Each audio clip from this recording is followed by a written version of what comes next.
कि आरएसएस को कुचलने का प्रयास नहीं किया गया, संघ के खिलाफ साजिशें नहीं हुई।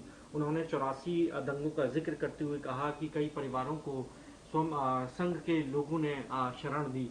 कैसे आप आरएसएस की सराहना प्रधानमंत्री मोदी किस बात के लिए कर रहे हैं? आरएसएस की सराहना क्या इस बात के लिए की जाए कि उन्होंने आजादी के आंदोलन में अपनी छोटी उंगली का छोटा नाखून नहीं कटाया? आज उनकी सराहना इसलिए करी जाए कि आजादी के आंदोलन में वो अंग्रेजों को माफीनामे लिखते थे, मुखबिरी करते थे? क्या इसलिए आरएसएस की सराहना की जाए कि उन्होंने 53 साल तक तिरंगे का बहिष्कार किया?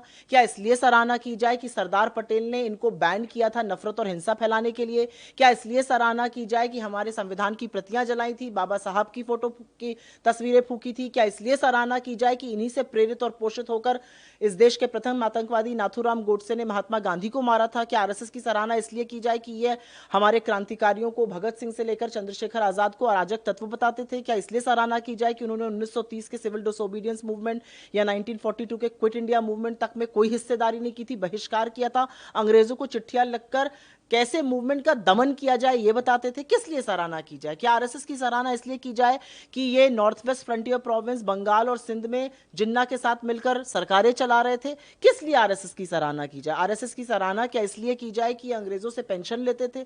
आरएसएस की सराहना क्या इसलिए की जाए कि ये भाई को भाई से हमेशा लड़ाते थे? आरएसएस की सराहना क्या इसलिए की जाए कि इनके 100 साल के इतिहास में एक दलित, एक पिछड़ा, एक आदिवासी प्रमुख नहीं हुआ? ये घोर जातिवादी हैं, ये घोर सांप्रदायिक हैं। क्या इसलिए सराहना की जाए? क्या इसलिए सराहना की जाए कि ये महिलाओं को दोयम दर्जे का नागरिक मानते हैं, अपनी संस्था तक में इन्होंने उनको हिस्सेदारी नहीं दी है? क्या इसलिए सराहना की जाए कि ये मनुस्मृति की बात करते हैं, जो महिलाओं को, हाशिए पर पड़े लोगों को, दलितों को, वंचितों को, शोषितों को बिल्कुल निम्न श्रेणी का लोग मानते हैं? किस बारे में आरएसएस की सराहना की जाए?